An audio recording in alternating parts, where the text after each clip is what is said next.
Hi, today I want to talk about car ownership and how it affects our personal finances. When I was a teenager, I dreamed about having a fancy, flashy car. That was all I could think about it. And I did everything within my power to get this car. I worked overtime and I even did some illegal stuff that I care not to mention in this episode. But anyways, I worked so hard and I did everything I could and I finally got a car. It was a black Camaro, it had white tires and all this flashy stuff that teenagers think about. And I was spending all my money in order to make it more flashy, faster, louder, all this and that. And it was my biggest pride at that time. But guess what? I was also dead broke because I was putting all my money into this car. And I was accumulating parking tickets, speeding tickets, plus it was an 8-cylinder big engine car, so the gas was expensive, insurance was expensive. I was dead broke. And one day I am driving and I was speeding as I usually did, and this policeman stopped me because I was speeding, right? And as he's about to give me another ticket, he noticed that I have a lot of unpaid speeding tickets and that I had an arrest warrant. So guess what? He arrested me and I had to go to jail and I had to spend whatever amount of time I spent in jail until my mother bailed me out. So I had to depend on my mother's help. Of course, I was still a teenager, 17 years old, but I thought of myself as a grown man and I was spending all that money and time in the car, and no, I had to depend on my mommy to get me out of trouble. So that was my sad story with my first expensive car. Eventually, I got out of that stage of my life. I didn't feel that I needed to impress anyone anymore. I came to Canada as an immigrant, and because in Quebec, I found that the Quebec people was a little bit racist and they wouldn't give me a job because my French was not good enough. Then I went into entrepreneurship. I started a dance school where I could speak Spanish or I could use my Spanish accent to give me credibility. Anyway, what I needed to do was to go from place A to place B. I was teaching at different places and I didn't care about having a flashy car anymore. So I went out and I bought the cheapest car that I could find. And it cost me about $5,000 and I paid for it cash, right? I didn't want to have any loans or car payments either. And in fact, I didn't have much of a credit either. So that's it. The car was, if you know anything about engines, the smallest engine possible because I didn't want to spend much money on gas. It was a 1.6 liter 4-cylinder. Now, Montreal is mostly a flat city. There are not that many hills, so I didn't need a lot of power to take me uphill, downhill, etc. And because the engine was so small, the car was never a fast car. So I never got a speeding ticket, and that was great. And also, I didn't want to pay much money in insurance, so I got the kind of insurance, I think it's called one-way insurance, where if I have an accident, the insurance company wouldn't pay the cost of my own car. I didn't care about it that much, it was just a $5,000 car, but I would have to, the insurance will pay the damage of the other car or the other property. So overall, I had a car that was not expensive on gas, not expensive in repair.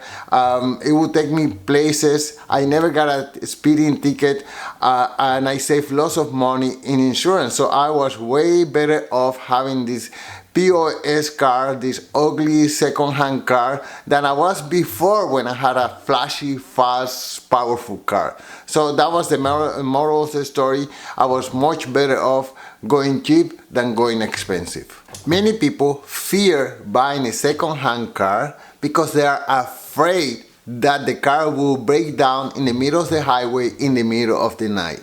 Well, I'm happy to tell you that that never happened to me. I was a car owner for, I guess, maybe 15 years here in Canada, and I never had that problem, and I have never bought yet a new car. So I can attest that that's not a big deal. In fact, nowadays the quality of the cars are so great that maybe they will start showing some trace of fatigue maybe after 10 years of use. So what I found to be the sweet spot for me was to buy a car that was at least 5 years old. So at that time, the depreciation value of the car is the steepest on the first few years. So after 5 years, that depreciation had gone down so much that it was a good value, but after 5 years, from 5 years to 10 years old, there was still a lot of life and efficiency in that car left. So I found that worked for me to buy a car between 5 to 10 years old. Now, at this moment in my life, I am much better off financially. If I wanted to, I could go to the local car dealership, and buy a luxury car cash, and I wouldn't even have to worry about car payment anymore. That is within my power right now. But guess what? I have decided, if my life situation doesn't change, never to own a car anymore. You know, I live in a big city, and we live in the Uber era, where I could just pick up my phone and just call an Uber, and there will be a guy or a girl downstairs just waiting for me to take me anywhere, and there's this huge convenience, and the cost will be just a fraction of what it would cost me to buy a car. So I think for people who live in big cities and they don't need a car to go to work, I think we are getting a much better deal just by relying on public transportation, and not to endorse Uber, but using Uber or any other car sharing service of that kind. So this is how I handle my transportation needs. Every day I walk about 1 hour. That is part of my daily exercise. So if a place where I want to go is within 30 minutes walking distance, I just walk there. And it's just so happened that many places where I go often enough are within those 30 minutes distance. My supermarket, many of my friends are around here, many of the parks, many of the activities are within that 30 minutes walking distance. But now if a place is a little bit farther, well, if it's within 30 minutes of bicycling distance, I'll take my bicycle.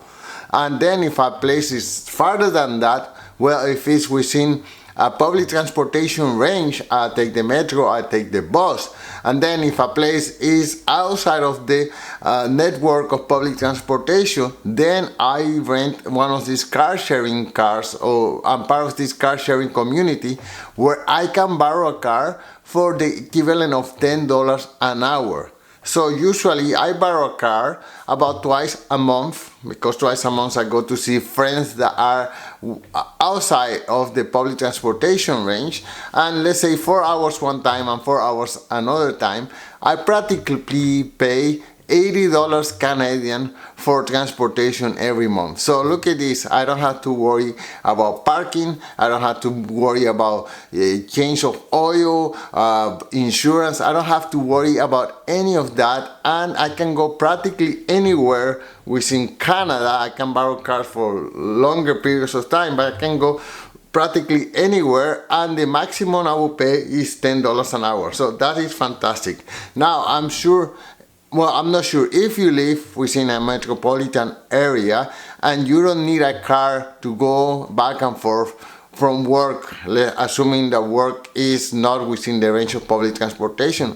I think this is a great way to reduce your costs and to reduce the amount of mental baggage that you have to carry all the time, thinking about changing tire, changing oil, paying insurance, parking the car, all this and that. Your life will be so much simpler by not having a car anymore.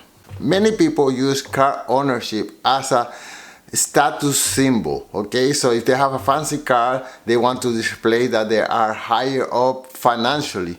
But I think that is no longer necessary, or that doesn't apply anymore. I know people that have fancy car and who are dead broke, and many people know about them. And there are other people who have fancy car. In fact, I met someone recently who the status in society is extremely low because they are extremely dull or unpleasant people. So I don't think a car is as significant anymore, and there should be no shame on not being a car owner, or there should be no shame on having a beat up car. I think it's a shame, however, to be a car owner of fancy car and to be struggling with debt. I think that's so shameful. Now, let me know in the comments, please, whether you are a car owner or not, or if you are a car owner, whether you believe that having a brand new car is important to you, or whether you are satisfied with having an old POS car. So I'm just curious to know. And that's it for today. Thank you so much for watching, and peace.